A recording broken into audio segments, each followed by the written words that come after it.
Good morning guys. Nandito na naman po si Alexa Brax TV para magatid po sa inyo ng bagong recipe pero luma na po ito. Ito ay laing. Napakasimple lang po itong lutuin. Wala po itong iba pa. Okay, walang twist-twist po ito. Ano? So, simulan natin. Okay? Guys, hindi nga pala ako nag-short video sa mga cook para ma-deliver ko sa inyo ng maayos. No? Hinay-hinay. Okay? So, simulan na po natin. Wala na po tayong intro-intro. Come on. Okay. So, ito yung ating pangalawang gata, guys. Unang gata, yung kakang gata na tinatawag. Oil. Laing. Yan. Kailangan nyo guys, tuyo, dry. Mas masarap o mas magandang lutuin pag tuyong yung laing mo. Yan. Sugar. Asin. Siyempre, bechin. Pamintang durog. Yung meat natin, pwedeng kasim, pwedeng yempo. Sibuyas, luya, bawang at sili. Yan, ilalagay ko lang siya ng buo guys yung sili. Hindi ko na siya gagayatin, ano? Mas pag nagluluto, pagkain, doon mo na lang siya gayatin para yung iba naman na gustong hindi maanghang, so hindi siya lalasa. Okay? So, ito guys, hindi ko to piniga, no? Sa market sa amin kasi may pag bumili ka ng nyug, pinipiga na nila sa jack. Yung automatic pa. So, sasabihin mo lang kung pangalawang gata o unang gata lang. So, wala lang kahirap-hirap sa amin sa palengke. Nagpapaligsahan pa sila doon. Walang bayad, libre lang. Pag nagpagata ka, hindi ka to sa iba, bibili mo yung nyug, kakayurin lang. So, ikaw na magpipiga. Sa amin, hindi. Kaya mabilis lang. Okay? So, tandaan nyo naman guys. Hindi na ako naglagay ng dilis kasi po medyo bawal sa akin pa. Pero optional naman din ang dilis. So, yun lang naman. Dilis lang naman ang wala dito. Pero okay lang. So, papakita ko sa inyo guys. Okay, simulan natin ang pagluluto. Okay guys, nalagyan na tayo ng oil. Okay. Paglagay ng oil guys, sinasama ko na yan para tipid sa gas. Yan.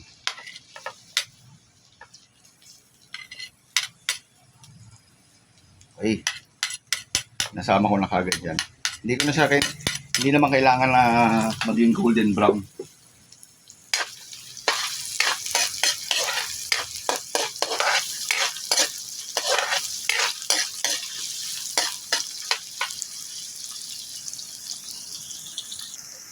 Yan guys, okay na yan. Hindi ko na masyadong pinag-golden. Isusunod ko na itong baboy. Meat. Yan. Yung iba kasi pinakukuluan. Ako hindi ko na. Pinediretso ko lang yung kasi kukulo pa siya.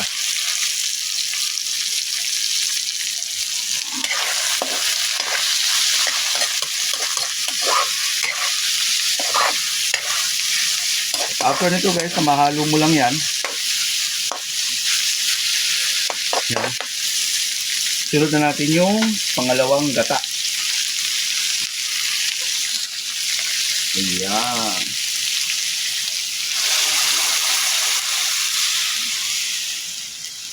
Ubus na natin yan. Oh. Yung latak na iwan natin. Yan. Pag nilagay mo na yung kakang gata, pangalawang gata, tawtawin natin guys, ganito, ganyan ang pagtawtaw. Round stir. Yan ang tinatawag na round stir para hindi mamuo yung gata niya. Okay? So, 5 minutes mo siyang tatawtawin. Yan, tatawtawin mo siya ng 5 minutes o 3 to 5 minutes para hindi lang siya mabuo. Okay guys, after 5 minutes, ayan na siya, no? Ilalagay ko na yung laing. Kasi kailangan na itong laing, itong gabi, itong dahon, talbos, is tuyo. Ayan. Okay. So, yung baboy natin, hindi pa siya masyado malambot. Diyan na siya kukuha ng lambot kasama nito. Yan, ganyan lang. Ayan. Okay.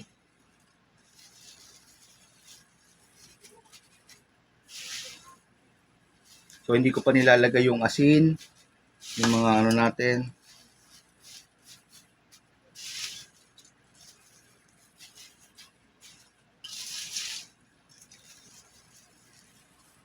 Yan. Okay guys. So ayan guys, huwag yung hahaluin yan, ano? Tatakpan lang natin siya 20 to 35 minutes. So yung duration na yun guys, check up 10 minutes. Bubuksan mo, titignan mo siya ng maayos. Yan. Pero huwag mo siyang hahaluin, ano? Huwag yung hahaluin para hindi siya kumate. Yung iba, hinahalo ka agad. Huwag yung hahaluin. Pakikita ko sa inyo mamaya yung bago kayo maghalo. Okay, tatakpan muna natin. Then, 25 to 35 minutes. Okay guys. After 15 minutes, ayan siya. So, itataob ko lang siya. Ayan. Para maluto naman yung ibang laing na nasa ibabaw. So, kunin natin yung nasa ilalim. Okay.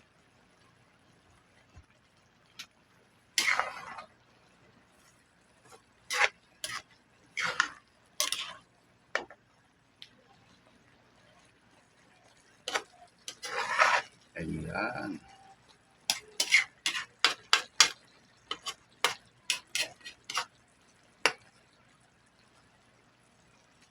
Ayan guys.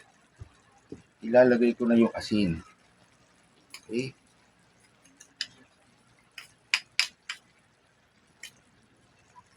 Asin.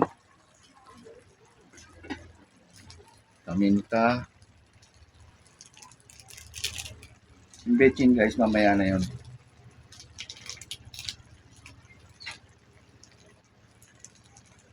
Okay.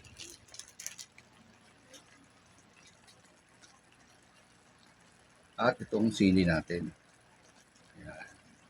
Okay. So, medyo may katikasan pa yung baboy na yan guys. Kasi 15 minutes pa lang nakakalipas, 20.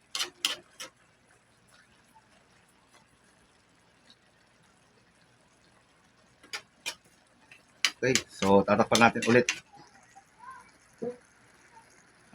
Bubuksan ko to mga after 5 minutes. Yan, okay na siya. Okay lang guys. Yan. After 15 minutes, 20. Yan, malambot na siya, okay? Ganon-ganon niyo lang yan guys. So, pwede nyo lang ilagay ito. Titignan lang natin siya ng betchin. Okay? Siguro, konting asin pa. Yan. Ito guys, hindi ko naman ito bibiglayin, ano? Pero ganito na rin ito, wala na kayo dadagdag. Okay. Yan. Sakto na yan. Actually, hindi yan ini-stir, ano? Ganon-ganon lang yan. Pantay-pantay nyo lang.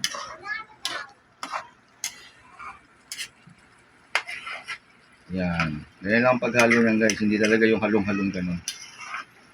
Okay. So, yung huling gata, yung natira, maya-maya lang yan, mga 3 minutes, ilalagay ko na rin yan. Then, pakukuluan ko na lang siya mga 5 minutes. Okay na yan. Okay, so tatakpan ko na lang. Lalagay ko na lang kasi dito yung huling gata. Tapos, yun na, mga after 5 minutes.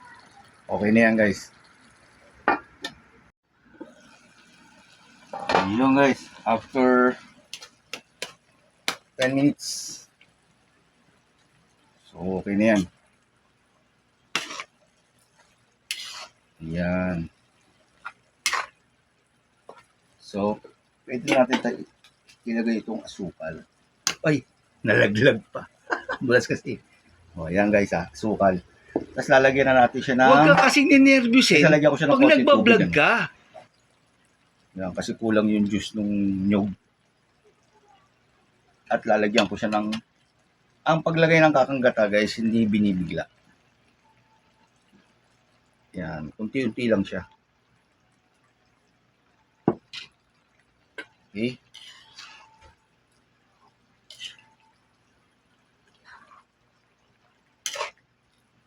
Yan.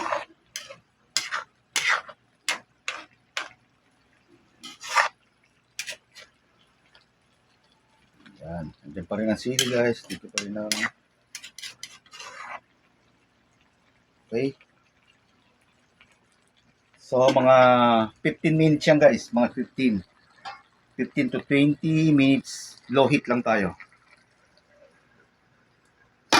Okay. Parang galit ka. Yun guys, okay na to. Yan ha, kita nyo naman guys ha. Oops. Ayan. Okay. Ilalagay ko na guys yung huling gata ko. So, yun na yun. And then after noon, ipe-present ko na lang sila sa inyo mamaya. Okay, ito na yung huli ko kasing gata. Yan. At least nagka-caramelize na siya guys. Ano? Kitang-kita nyo na yan. Yan. So, a few minutes, mga 2 to 3 minutes. Basta maluto lang ng konti yung gata. Ayan. At magmantika lang siya. Ayan. Okay na yan. Guys, 2 to 3 minutes. Tignan nyo naman guys, oh. Nagka-caramelize. Oh. Ayan, pagluto ng laing. Na simple lang. Siguro, mga 100 plus lang, mga 200 lang. More or less, 200 pesos lang. Kakagawa ka ng isang ganito karami.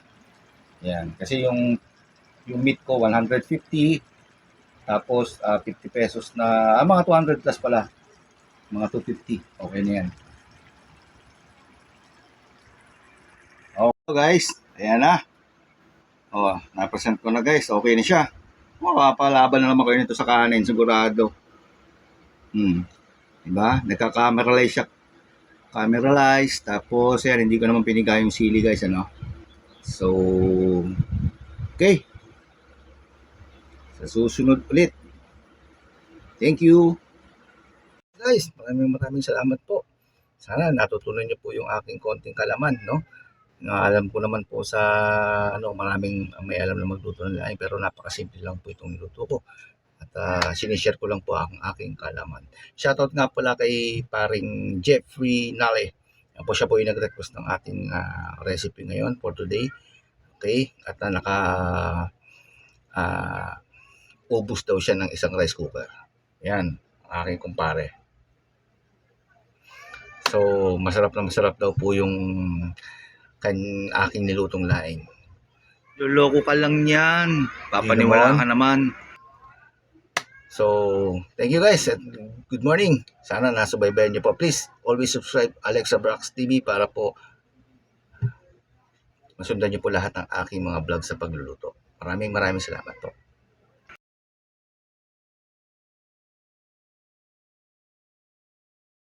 Luloko ka lang yan. Papaniwala ka naman.